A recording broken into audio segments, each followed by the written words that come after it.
हरे कृष्णा।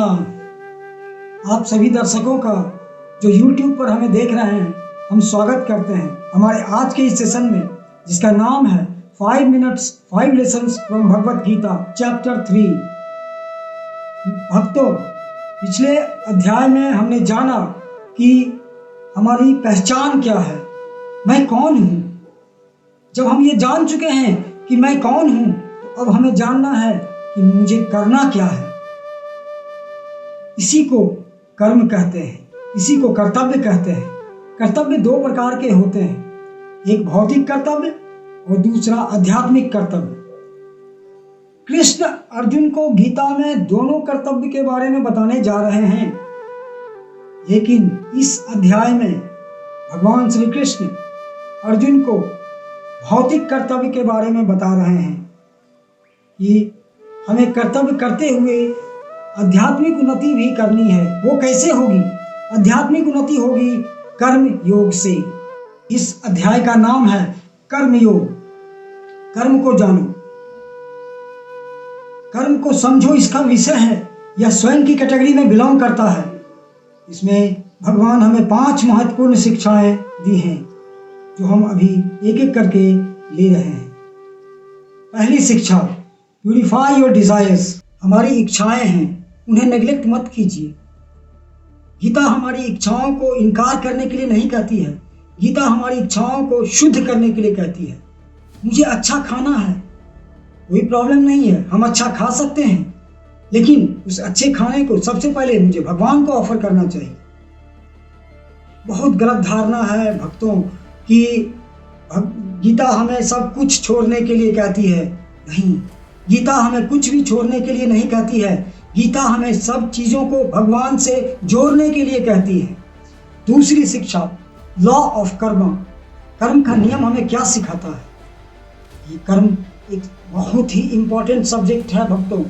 लोग बात बात में कहते हैं जैसा कर्म करोगे वैसा फल मिलेगा, लेकिन वो सोचते नहीं हैं कि जैसा हमें फल मिल रहा है वो इसलिए मिल रहा है कि हमने कर्म वैसे किए हैं। अगर हमें अच्छा परिणाम मिलता है तो हम भगवान से यह नहीं कहते हैं भगवान आपने मुझे मेरी क्षमता से बहुत ज़्यादा दे दिया है। नहीं, हम कहते हैं कि मैं डिज़र्व करता हूँ इसलिए मुझे मिला। और अगर मुझे गलत परिणाम मिल जाता है तो मैं भगवान को कोसने लगता हूँ। मैं कहता हूँ कि भगवान आपने क्यों मेरे साथ ऐसा गलत किया? मैंने आपका क्या बिगाड़ा है जो आपने मेरे साथ इस तरह का व्यवहार किया? ये सब हम लोग कहने लगते हैं। लेकिन कर्म का नियम अर्जुन जानता है कि हर एक वचन जो हमारे मुख से निकलते हैं, हर एक विचार जो हमारे मन में आता है, हर एक कार्य जो हम करते हैं, वो हमारा फ्यूचर बनाता है। इसीलिए इस अध्याय से हमें यह शिक्षा लेना चाहिए भक्तों कि हमें जो भी कर्म करना है हमें भगवान की प्रसन्नता के लिए करना चाहिए। तीसरी शिक्षा, self centred life to people centred life. हमें सिर्फ अपने बारे में सोचना नहीं चाहिए, हमें अन्य लोगों के बारे में भी सोचना चाहिए। अगर हम अपने बारे में सिर्फ सोचते हैं तो ये हमारी सेल्फिश भावनाओं को प्रदर्शित करता है। हमें ऐसा कार्य करना चाहिए जिसमें सबका भला हो, सिर्फ अपना भला नहीं देखना चाहिए। श्री कृष्ण अर्जुन को गीता में बता रहे हैं कि तुम सिर्फ अपने बारे में क्यों सोच रहे हो, तुम इन सब के बारे में क्यों नहीं सोच रहे हो, तुम ये क्यों सिर्फ सोच रहे हो कि सिर्फ मेरा भला हो। तुम्हें यह सोचना चाहिए कि इन सब का भला कैसे होगा। जैसे जैसे हम ज़्यादा जिम्मेवारी लेने लगते हैं तो हमें दूसरों को सेंटर में रखना चाहिए, और जब हम और उन्नत अवस्था में आ जाते हैं तो हमें भगवान श्री कृष्ण को सेंटर में रखना चाहिए। चौथी शिक्षा, विन योर इनर बैटल। इस अध्याय में अर्जुन एक बहुत ही इंपॉर्टेंट प्रश्न पूछता है श्री कृष्ण से कि कृष्ण, मैं बहुत बार चाहता हूं कि मैं किसी दूसरे के प्रति कोई अपराध न करूं, लेकिन फिर भी वो गलतियां हो जाती हैं। तो ये मुझे वो क्या चीज़ है मेरे अंदर जो मुझे बार बार प्रोवोक करती है कि मैं वो गलती करूं, मैं नहीं चाहते हुए वो गलती करता हूं। तो कृष्ण जवाब देते हैं कि अर्जुन, तुम्हें यहाँ पे 2 युद्ध लड़ना है। एक तो जो तुम बाहर में युद्ध लड़ रहे हो वो, और दूसरा तुम्हारे भीतर एक शत्रु बैठा हुआ है। तब अर्जुन पूछते हैं उस शत्रु का नाम क्या है? तो कृष्ण बताते हैं उस शत्रु का नाम काम है, तुम्हारी इच्छाएं हैं। तो इस पर तुम्हें विजय प्राप्त करना है अर्जुन। अगर तुम इस आंतरिक युद्ध में विजय प्राप्त कर लेते हो, इस शत्रु पर विजय प्राप्त कर लेते हो, तो तुम अपने जीवन को पूर्ण बना सकते हो। इसीलिए सबसे बहुत जरूरी है कि हमें अपने इस आंतरिक शत्रु पर विजय प्राप्त करना चाहिए। गीता हमें आंतरिक शत्रुओं पर कैसे विजय प्राप्त करें यह सिखाती है। तब अर्जुन एक बार फिर भगवान श्री कृष्ण से प्रश्न पूछता है कि कृष्ण, वो शत्रु है कहाँ हमारे शरीर में? तो कृष्ण जवाब देते हैं वो शत्रु हमारे शरीर में 3 जगह पे है अर्जुन। सबसे पहली जगह इंद्रिय, दूसरा मन और तीसरा बुद्धि। जो सबसे कमजोर जगह है वो है इंद्रिय। यहाँ पे तुम शत्रु पे वार करो अर्जुन, अपने इंद्रियों को वश में करो, तुम्हें निश्चय ही विजय प्राप्त होगी। तो इस अध्याय से हमें यह शिक्षा लेनी चाहिए कि हमें अपने इनर बैटल को अवश्य जीतना चाहिए। ये हमारे लिए अत्यंत आवश्यक है।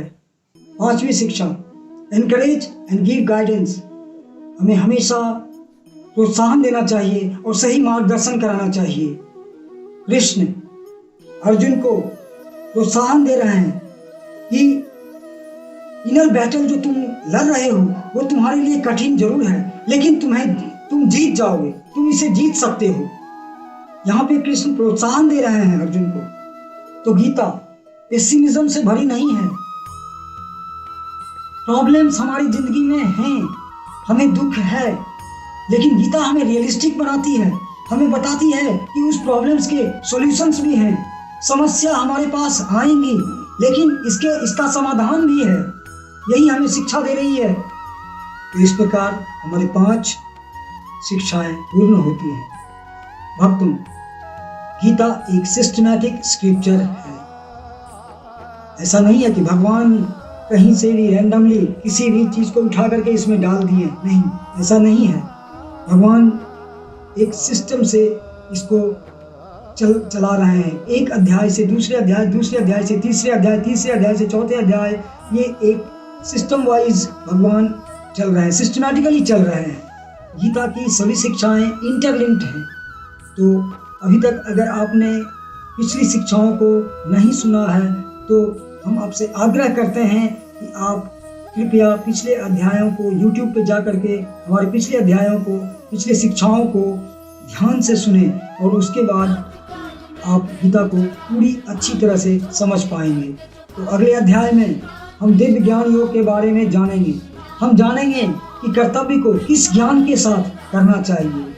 तो आप सभी भक्तों से विनम्र निवेदन है कि आप हमारे साथ बने रहिए और गीता की शिक्षाओं को ग्रहण करते रहिए। हरे कृष्णा।